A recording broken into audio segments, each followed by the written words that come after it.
देखें कि अभी ये खबर अभी जिस तरह चली है और उन्होंने कहा एक नया कंसेप्ट लेके आए।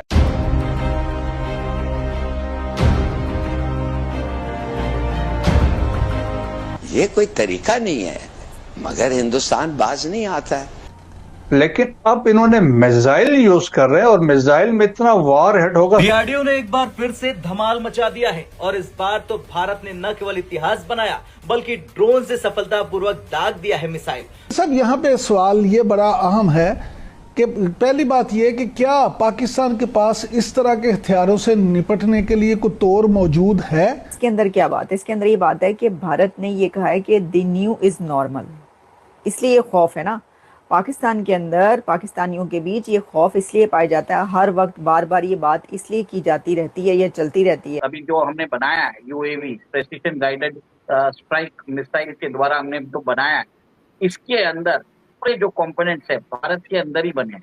ये मेक इन इंडिया के हिसाब से भारत के अंदर जो ऑटोनोमस स्ट्राइक कैपेबिलिटी है, एक सिग्निफिकेंट माइलस्टोन बताया जा रहा है। Indian air force IAF conducting large scale military exercise in Rajasthan near Pakistan border। ये जो अभी unmanned aerial vehicle precision guided enemy strike जो मिसाइल्स है, जो हम यूएवी के द्वारा हम स्ट्राइक कर सकते हैं एनिमी पे, एक तरह से सिग्निफिकेंट माइलस्टोन है Bharat. Indian air force IAF conducting large scale military exercise in Rajasthan near Pakistan border। तो इसकी सिग्निफिकेंस ये है कि भारत के एयरफोर्स की ये ड्रिल्स पाकिस्तान बॉर्डर के बहुत करीब की जा रही हैं।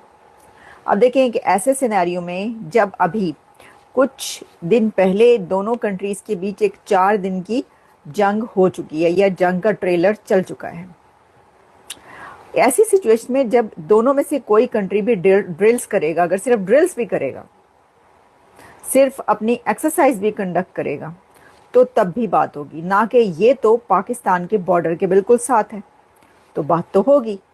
अच्छा जी, अब राजस्थान में पहले भी एक दफ़ा ड्रिल्स हुई थी। ऑपरेशन सिंदूर से पहले भी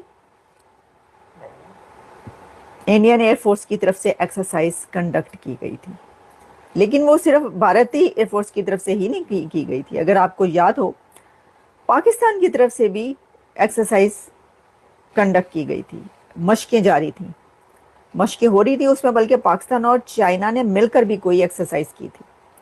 अच्छा, उस वक्त भी ऑपरेशन सिंदूर से पहले भी इंडिया ने एक्सरसाइज की थी, इंडियन एयरफोर्स की तरफ से एक्सरसाइज की जा रही थी, ड्रिल्स हुई थी।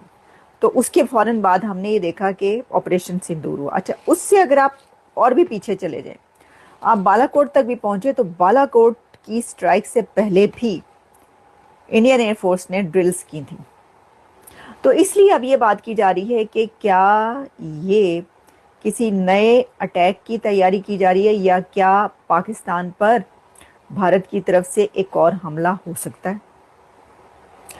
तो देखिए, अगर हम सिर्फ इसको लें कि भाई अगर ड्रिल्स की जा रही हैं, तो ये एक, आप जब पीछे जाते हैं तो आपको पता चलता है कि जब जब भी कोई ड्रिल्स या बड़े इस तरह का एक्सरसाइजेज हुई हैं, उसके बाद, यानी उसके हर दफ़ा तो नहीं, हाँ आप ये कह सकते हैं कि जब भी हमला कोई हुआ है उससे पहले ड्रिल्स हुई हैं, तो फिर तो आपके लिए खदशा हो सकता है। लेकिन देखिए, इसके अंदर क्या बात है? इसके अंदर ये बात है कि भारत ने ये कहा है कि द न्यू इज नॉर्मल, इसलिए ये खौफ है ना पाकिस्तान के अंदर, पाकिस्तानियों के बीच ये खौफ इसलिए पाया जाता है। हर वक्त बार बार ये बात इसलिए की जाती रहती है, ये चलती रहती है। अभी जो हमने बनाया है UAV precision guided strike missile के द्वारा हमने जो बनाया है, इसके अंदर पूरे जो कंपोनेंट्स है भारत के अंदर ही बने हैं। ये मेक इन इंडिया के हिसाब से भारत के अंदर जो ऑटोनोमस स्ट्राइक कैपेबिलिटी है, एक सिग्निफिकेंट माइलस्टोन बताया जा रहा है। देखिए, इसका ये जो वर्जन है, ये 3rd वर्जन है, तो भारत इसके ऊपर बहुत दिनों से काम कर रहा है और ये बताया जाता है कि इसके अंदर आप मिसाइल्स लगा दीजिए और ये इसकी जो टोटल वेट है वो 12.5 किलो की है और रात के समय ये कम से कम 2.5 किलोमीटर दूर तक ये स्ट्राइक कर सकता है। दिन के समय ये 4 किलोमीटर दूर स्ट्राइक कर सकता है। इसमें इंफ्रारेड यूज किया जाता है। मतलब इंफ्रारेड अगर देखा जाए तो हीट सिग्नेचर यूज करके उस एरिया को उधर मिसाइल भेज के प्रेसिशन स्ट्राइक करता है, जिसके आसपास में कोई सिग्निफिकेंट डैमेज ना हो। और इसका यूसेज कहाँ पे हो सकता है? देखिए, जैसे समझ लीजिए दुश्मन का टैंक आता रहता है, तो वहां पे ये यूज किया जा सकता है। बंकर को बस्टिंग के लिए भी यूज किया जा सकता है।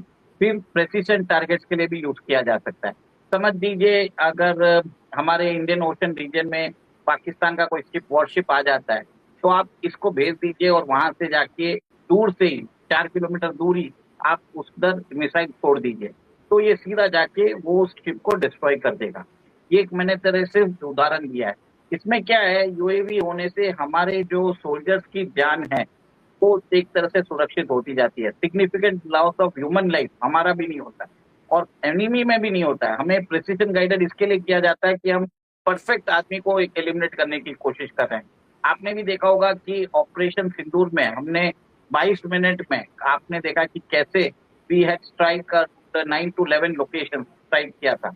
सिमिलर चीज इस बार आप देखेंगे। नेक्स्ट टाइम अगर हमको हाफिज सईद को उड़ाना है, अगर हमको मालूम पड़ जाएगा वो वहां पे है, हम अपना ड्रोन भेज देंगे और सीधा उधर जाके सिर्फ हाफिज सईद को उड़ाएगा।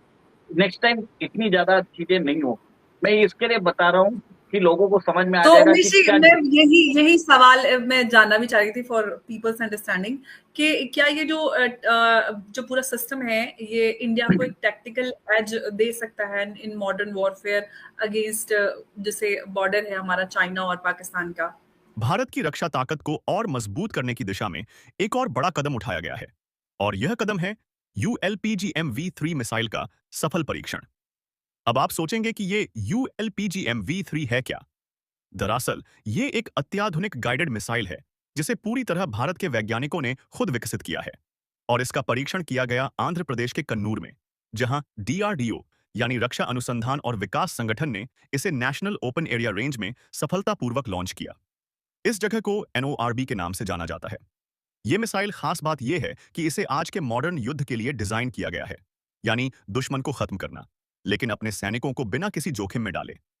यही नहीं, इस मिसाइल में टारगेट को सटीकता से पहचानने, ट्रैक करने और बिना चूके नष्ट करने की क्षमता है।